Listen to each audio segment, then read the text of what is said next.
அனைவருக்கும் வணக்கம். நான் தமிழரசன் பேசுகிறேன். இன்றைக்கி நம்ம இந்த வீடியோவில் எதை பற்றி பார்க்க போகிறோன்னா, தமிழ் புத்தாண்டு ராசி பலன்கள். தமிழ் புத்தாண்டு ராசி பலன்கள் 2026 ரிஷபம் காலச்சக்கரத்துக்கு 2ஆம் வீடான ரிஷபராசி நேயர்களுக்கு இந்த வருடம் தமிழ் புத்தாண்டு உங்களுக்கு எப்படி இருக்குன்னு பார்க்க போகிறோம். சரிங்களா? ஏன்னா உங்கள் ராசிக்கு பாருங்கள், 2ஆம் இடத்துல குரு சஞ்சரிச்சுட்டு இருக்காங்க, மிதுன ராசியில் இருக்காங்க. உங்கள் ராசிக்கு வந்து 11ஆம் இடமான லாபஸ்தானத்தில் மீன ராசியில் சனி சஞ்சரிச்சுட்டு இருக்காரு. உங்கள் ராசிக்கு ரிஷப ராசிக்கு வந்து பார்த்தீங்கன்னா 10ஆம் இடமான கர்மஸ்தானத்தில் கும்ப ராசியில் ராகு இருக்காரு. உங்கள் ராசிக்கு 4ஆம் இடத்துல கேது சிம்ம ராசியில் சஞ்சரிச்சுட்டு இருக்காங்க. இதுதான் இந்த வருடகிரகங்களுக்கு உண்டான அமைப்பு. சரிங்களா? பொதுவாகவே வந்து வருடகிரகங்கள் வரும்போது வருடகிரகங்களுக்கு வந்து பார்த்திங்கன்னா முக்கியத்துவம் கொடுத்து பார்க்குறோம். அதாவது நம்ம ஆங்கில புத்தாண்டு பலனாக இருந்தாலும் சரி, தமிழ் புத்தாண்டு பலனாக இருந்தாலும் சரி, ஒரு சில எதிர்பார்ப்போடு இருப்பாங்க. சரி, இந்த வருஷமாச்சும் நம்ம வாழ்க்கை மாறுமா மாறாதா, நல்லா இருக்குமா, ஒரு விடிவு காலம் பிறக்குமா அப்படின்னு எல்லாருக்கும் ஒரு ஆர்வம் கண்டிப்பாக இருக்கும். இந்த வருஷம் உங்களுக்கு ரிஷபராசிக்காரங்களுக்கு நமக்கு எப்படி இருக்குன்னு நம்ம பார்ப்போம். சரிங்களா? ரிஷபராசி உங்கள் ராசிக்கு பாருங்கள், 2ஆம் இடத்துல குரு இருக்கார்.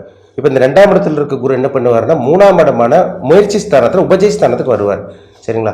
பொதுவாகவே 3ஆம் இடத்துல குரு வர்றது நல்லதில்லைன்னு சொல்லுவாங்க. ஆனால் 3ஆம் இடம் முயற்சி ஸ்தானத்தில் குரு வந்து அவரோட பார்வையெல்லாம் உங்களுக்கு சிறப்பாக இருக்குங்க. ஏன்னா ஒரு சுபகிரகம் வந்து அது எந்த இடத்துல சுபகிரகம் இருந்தால் நல்லது. ஆனால் குரு வந்து ஒரு இடத்துல இருந்தால் அவர் இருக்கிற இடத்த விட அவர் பார்க்குற இடம் வந்து சிறப்புன்னு சொல்லப்பட்டிருக்கு. ஏன்னா குருக்கு வந்து 5, 7, 9 3 பார்வைகள் இருக்குது. இப்போ வந்து பார்த்தீங்கன்னா 3ஆம் இடத்துக்கு குரு வர்றார். அப்போ ஜூன் மாதம் 2ஆம் தேதிக்கு அப்புறம் எப்படி நடக்கும்னு பார்த்தீங்கன்னா, ரிஷபராசிக்காரங்களுக்கு ஒரு சில மாற்றங்கள் உங்கள் வாழ்க்கையில் நடக்கும். ஏன்னா முயற்சி எடுத்திருப்பீங்க, எவ்வளோ முயற்சி பண்ணியிருப்பீங்க, எல்லாம் சக்ஸஸ் ஆகிருக்காது, எவ்வளோ தோல்வி சந்திச்சிருந்திருப்பீங்க, அசிங்கமானப்பட்டிருப்பீங்க. ஆனால் பொதுவாக ரிஷபராசிக்காரங்களுக்கு வந்து பார்த்திங்கன்னா நல்ல குணம் இருக்கும், குடும்பத்தை நல்லா கவனிச்சுக்குவீங்க, என்ன யார்கிட்ட எப்படி பேசணும், எப்படி நடந்துக்கணும் உங்களுக்கு ரொம்ப நல்லாவே தெரியும். பாசத்துக்கு சொந்தக்காரங்க ரிஷபராசிக்காரங்க சொல்லலாம். ஏன்னா ஒரு சில ராசி இருக்குது, அதுலேயும் ரிஷபம் ஒன்று தான். அன்புக்கு கட்டுப்படுறவங்களா இருப்பாங்க, குடும்பத்தை கவனிச்சுக்கிறவங்களா இருப்பாங்க, கணவன் மனைவி கவனிச்சுக்கிறவங்களா, குழந்தைங்களை நல்லா கவனிச்சு பார்த்துக்கிறவங்களா இருப்பாங்க தான் ரிஷபராசிக்காரங்க. கண்டிப்பாக அவங்க குணமே அவங்களோட கேரக்டர் அதுதான். இப்போ உங்களுக்கு 3ஆம் இடத்துல இருக்கக்கூடிய குரு எங்கே பார்ப்பாருன்னா, உங்களுக்கு வந்து மகர ராசி, அவரோட 7ஆம் பார்வை மகர ராசி மேலே அவரோட பார்வை விழுகும். அப்போ 9ஆம் இடமான பாகிஸ்தானத்தில் பார்வை விழுகிறதுனால அதிர்ஷ்டம் கிடைக்கக்கூடிய வருடமாக இந்த வருடம் உங்களுக்கு இருக்கும். வேற எங்கே குரு பார்ப்பார் உங்களுக்கு? உங்கள் ராசிக்கு வந்து 7ஆம் இடத்தை கடகராசியிலிருந்து விருச்சிக ராசி பார்க்குறாரு. அப்போ திருமண வாய்ப்பு கைக்கூடி வராமல் இருக்கவங்க, கல்யாணமே ஆகாமல் இருக்கவங்க, எவ்வளோ வரன் தேடி இருப்பீங்க, முயற்சி பண்ணியிருப்பீங்க, எவ்வளோ ஜாதகம் பார்த்துருப்பீங்க, எவ்வளோ கோயிலுக்கு போயிருப்பீங்க, என்னென்னமோ முயற்சி பண்ணியிருப்பீங்க. ஆனால் உங்களுக்கு எதுவுமே செட் ஆகாமல் இருந்திருக்கும். இந்த வருடம் உங்களுக்கு திருமண வாய்ப்பு கைக்குடிக்க வரக்கூடிய இந்த சந்தர்ப்பங்கள், அந்த வாய்ப்பு உங்களுக்கு உருவாக போகுதுங்க. பயன்படுத்திங்க. ஜூன் மாதத்துக்கு அப்புறம் பாருங்கள், நிறைய ரிஷபராசிக்காரங்களுக்கு திருமணம் வாய்ப்பு கைக்கூடி வருது, இல்லை நிச்சயமாகிறது, அதேமாதிரி வந்து பார்த்திங்கன்னா நல்ல வரன் அமையிறது. இந்த மாதிரி விஷயங்கள்லாம் உங்களுக்கு தடங்கள் இல்லாமல் நடக்கும். இதெல்லாம் ஒரு நல்ல ஒரு காலமாக உங்களுக்கு இருக்கும்.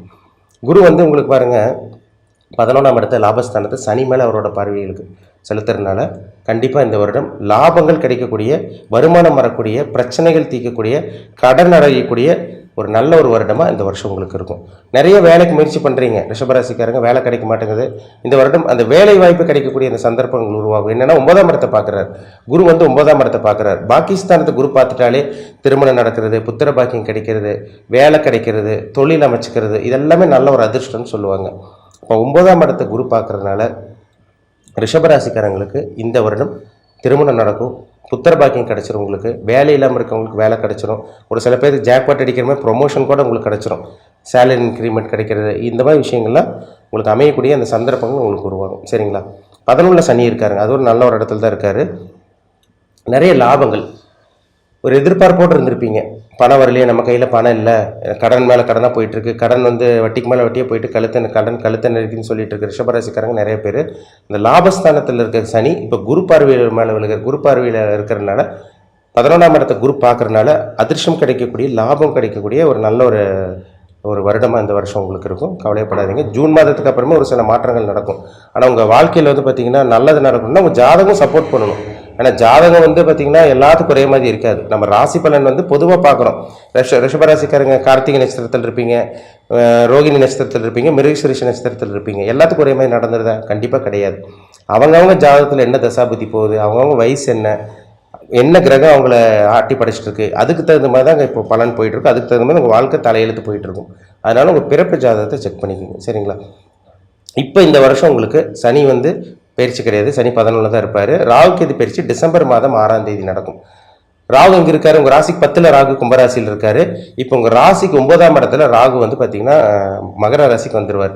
கேது வந்து 3ஆம் இடத்துக்கு வந்துடுவார். 4ஆம் இடத்துல இருக்க கேது வந்து பார்த்தீங்கன்னா உங்களுக்கு 3ஆம் இடத்துக்கு வந்துடுவார், முயற்சி ஸ்தானத்துக்கு. இது ஒரு பக்காவான ஒரு அமைப்புங்க, சரிங்களா? 9ல் இருக்கிற ராகு வந்து ஒரு சில பேர்த்துக்கு தந்தையோட ஆரோக்கியத்தில் மட்டும் சின்ன சின்ன பாதிப்பு கொடுத்தாலும் கூட குரு பார்வை விழுகிறனால அது பெருசாக உங்களுக்கு எஃபெக்ட் கொடுக்காது, பெரிய பாதிப்பெல்லாம் வராது. அப்போ இப்போ நடக்கக்கூடிய குரு பயிற்சி உங்களுக்கு முயற்சி ஸ்தானத்தில் இருக்காரு. நீங்கள் என்ன முயற்சி எடுத்தாலும் சரி அப்படியே ட்ரை பண்ணி பாருங்கள். ஏதோ ஒரு முயற்சி, நீங்கள் திருமணத்துக்கு உண்டானது, கல்யாணத்துக்கான முயற்சி, வேலைக்கு உண்டானது, தொழிலுக்கான முயற்சி, இதை எடுத்தீங்கனாலே அதுக்கு உண்டான சக்ஸஸ் கண்டிப்பாக அந்த 3ல் இருக்க குரு கொடுத்துருவார். 9ல் இருக்கக்கூடிய ராகு அப்பாவோட ஆரோக்கியத்தில் சிறு சிறு பாதிப்பு, தொந்தரவு, மருத்துவ செலவு கொடுத்தாலும் குருவோட பார்வை 9ஆம் இடத்து மேலே விழுகிறதுனால அது பெரிய அளவுக்கு பாதிப்பு கண்டிப்பாக கொடுக்காது.